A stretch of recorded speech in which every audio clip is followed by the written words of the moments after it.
Hello, Wally. How are you today? Good. I'm real good. Hey, you know what? I just talked about you and you didn't even know it.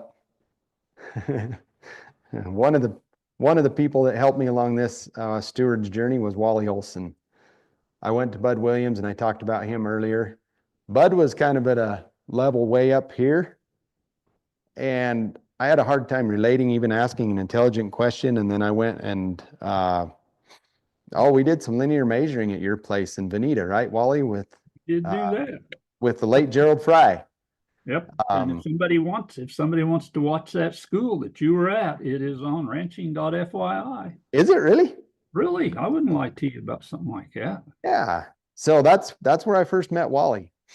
As I went to the place where he was at in Bonita, Oklahoma, we had calf fries for dinner, and he talked a little bit about marketing and about stockmanship, and I'm like, you know what?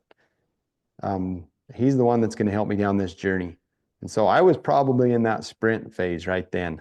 I was like, by golly, I've got this idea I've learned from Bud, and I'm going to apply these things, and I'm going to conquer the world. And Wally helped me with that. So he was actually my very first official mentor.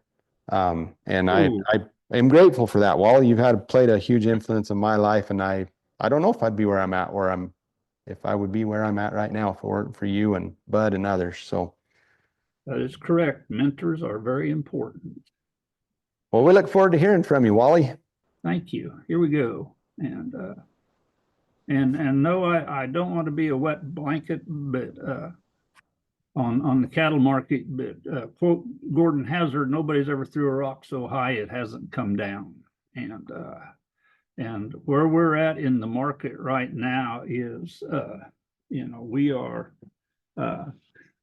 it's it's way up there. There's a number of people that thought in the past that and sold their cows, and they thought, oh God, they can't go any higher, and they probably went twice as high as that right now. And the one takeaway that I want everybody to take away from this is Alan Nations wrote a book, Knowledge Rich Ranching, and I discovered that I did a talk many years ago on knowledge-based ranching, and you need to transfer over to knowledge based because you only usually have to pay for knowledge once or twice. I mean, and to me, to gain knowledge, the first thing you need to do is go to a ranching for profit school. That's the very first thing you need to do. Then go to a marketing schools. There's 3 of us that teach it. They're all good, and I'm the most expensive one, so there's cheaper ones out there. And also learn from stockmanship and soil health and all the above, but gain knowledge. And the one thing that I'm real interested in doing is working for after-tax dollars.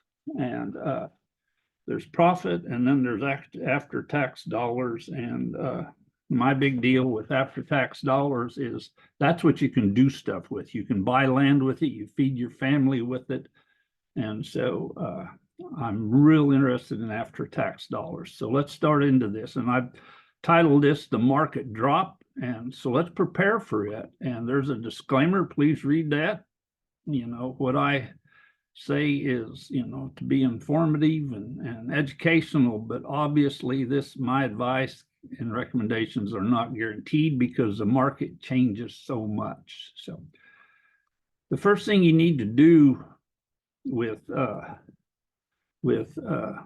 life is deal with today, because today is the only thing that we can manage. So you've always got to be dealing with today. And this is Bud. I don't know how many of you had the privilege of meeting him. He was a great mentor of mine, and I learned so much from him. I learned more about living life from him than I did about marketing and stockmanship. So stay calm and make any sell by with math and not emotions. Just you do the math and stuff. And a wrong decision can be fixed, but a decision that's not made can't be fixed. So, a decision not made is a decision. So you need to be aware of that. And this chart here, I just found it from Oklahoma State University, but it is tells a lot about why the cattle business is hard, or not as profitable, because most people sell their cattle in or sell their cull cows in the fall. They sell their calves in the fall. Well, look where the calf market is and the cow market is in the fall. And if you can, you can move, in theory, you can move, the marketing your cows and make, to have 20% or more better prices. So you need to be aware of that. And I truthfully, and I hope I don't step on anybody's toes, but we I don't want to say this. I want to separate the cow calf business from the or separate out the cow calf business. You got the cow business and you got the calf business, in my opinion. And the only thing that goes into the calf business is the steer calves. All the other animals stay in the cow business, and I hope I can explain that to you as we go through this. And the four big factors in the cow business is, one is inflation and deflation. And that's what we've had going on the last few years, is inflation. And in 2014 to 16, we had deflation.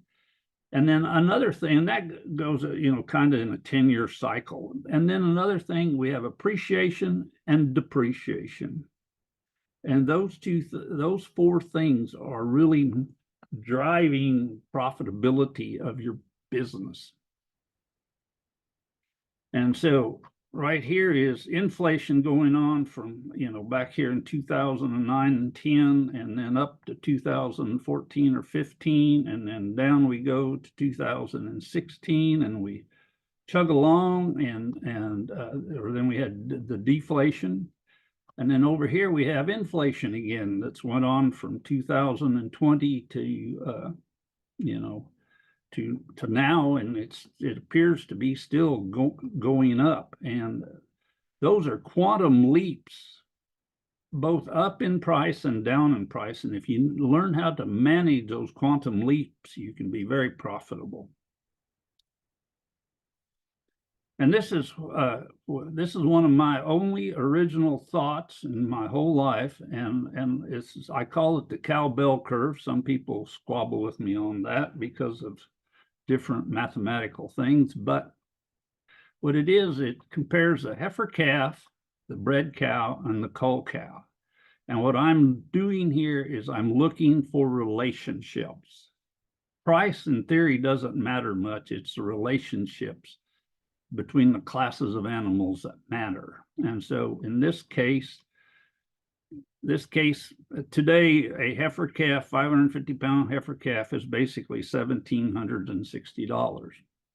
The bred cow is $3,300. So in other words, there is $1,540 of appreciation going on there. In other words, after you sell the cow, you got to buy it back, and so you buy the heifer calf back, and the only thing you've got to do is, in this $1,540, is it enough money to bring that heifer calf to being a bred heifer?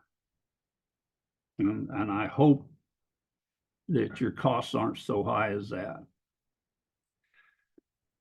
And then on the depreciation side, what's interesting is in this case, there's just as much depreciation as there is the value of the cull cow, or in other words, we lost 50% of the value of this bred cow in depreciation. And what, the cow-calf business is basically break even. And the reason is when you look at the comparison between the heifer calf and the cull cow, it is about even. And we give up all of the appreciation. We do not capture that as we go through life. And right there is one of the keys to making the cow-calf business profitable. And most of the stuff that I'm talking about today is from Bud Williams. I spent weekends with him, and one weekend I was a stalker guy. And one weekend I went down there, and every weekend Bud had an agenda that he was going to teach me. And one weekend it was on how to make money with cows. And boy, it has paid off greatly for me. And what we're going to look at here is people don't track their inventory value. And what this is my brother-in-law managed a ranch. He retired. The ranch later sold, and they sold all the cows off the ranch one day in Junction City, Kansas in 2018. But what it shows here is that the heifer calf to the bred heifer was $960 of appreciation.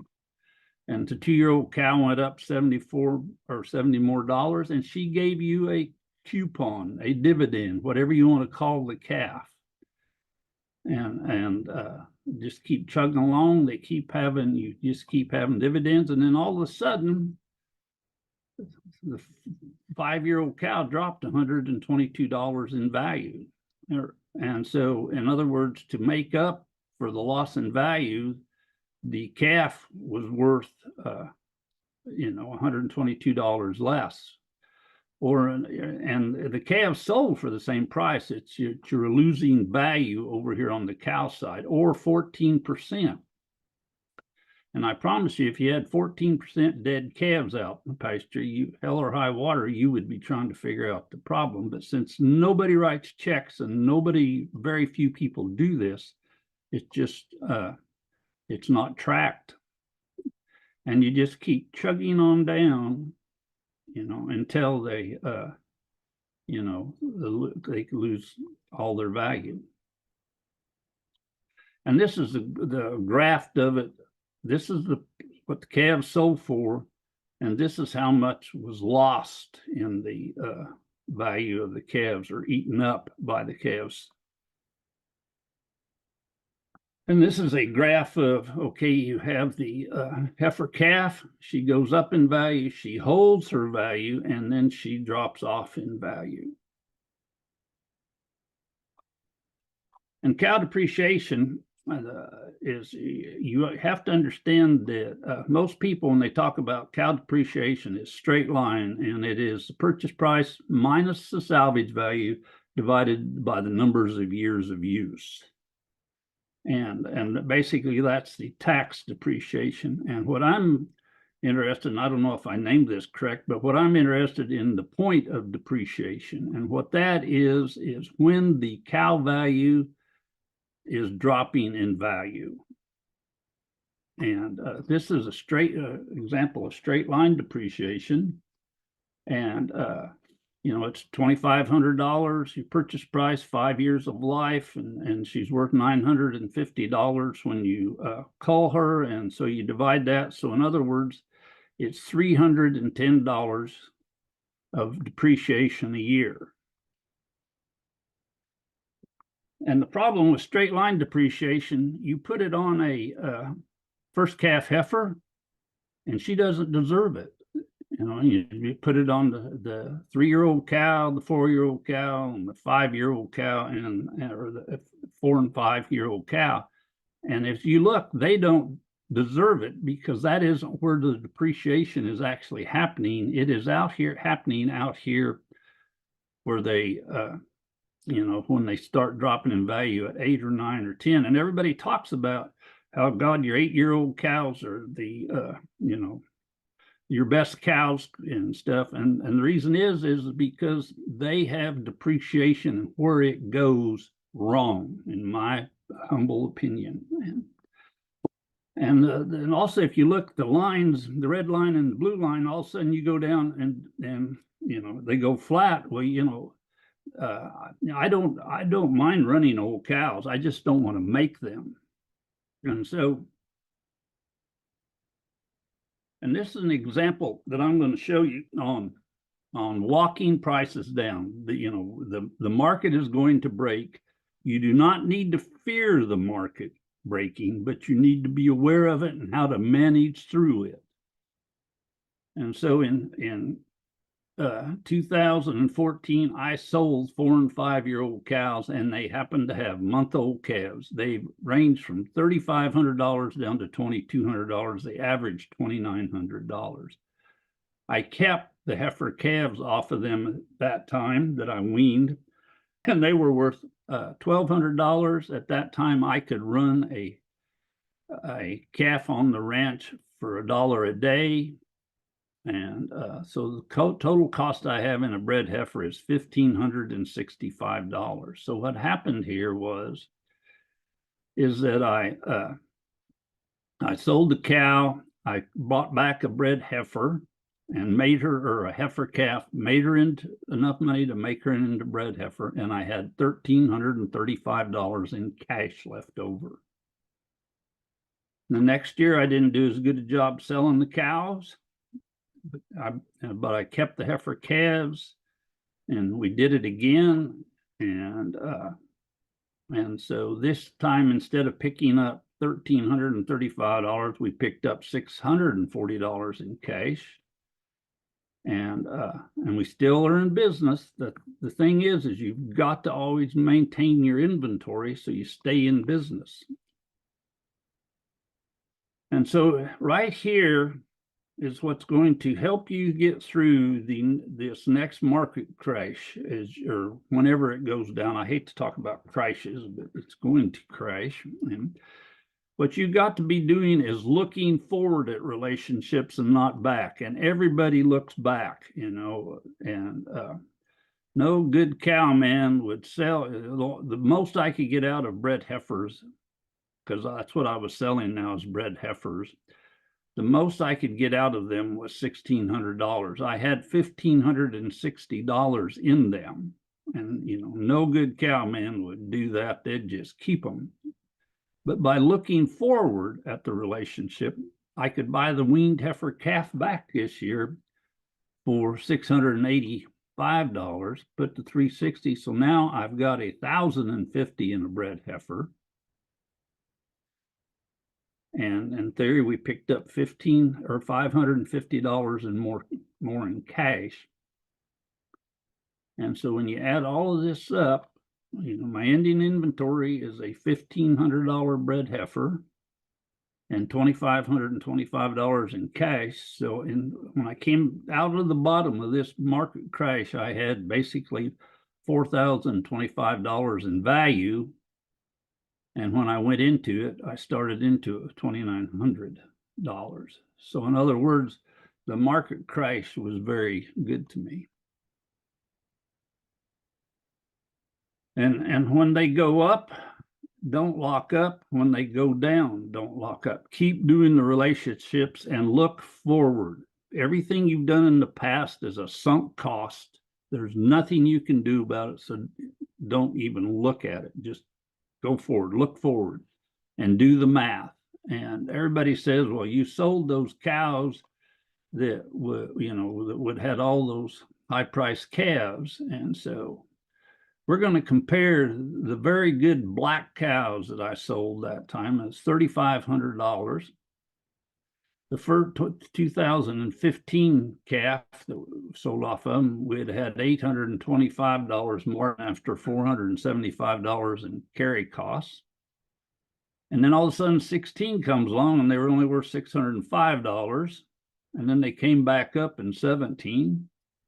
And then 18, 19, and then in 2019, we sold a 10-year-old cow for $750. So we had $2,830 worth of income compared to a $3,500 cow. And so in other words, we were down $670. When you compare it to the average cow, we're only down 70. And what I was is, and you got to realize that with these cows, you're out of business. Here, I am still in business and just chugging along. And that is the most important thing about sell-by marketing, is you always stay in business. And this is a comparison of doing 10 years worth of bell curves on the cows. And what I did is Bassett, Nebraska has really good market reports that go way back. And so in other words, there was an average from 2016 to 25 of $1,025 of appreciation. And it ranged from 526 up to 1,735, I think. So it's very variable. And on the depreciation side, there was $1,204. So in other words, over that 10-year period, there was $10,250 worth of appreciation and $12,040 worth of depreciation. So something to think about. And this is the market report. And what's interesting is there's always stuff going on in the market reports. And if you compare a spring pair here for $5,200 to a fall pair at $5,750, that's $550. The calf on this fall pair probably weighed 400 pounds. So in other words, you only got paid at about $1.30 to $1.50 for the value of that calf. So when you're marketing, you got to be aware of that. Also, it's interesting, the market's telling you that at this time that they would pay you $1,600 to calve out a cow for them. And then on the making bred heifers out of these open heifers, the market's telling you that if you subtract $2,700 from $4,000, the market's giving you basically $1,300 to make a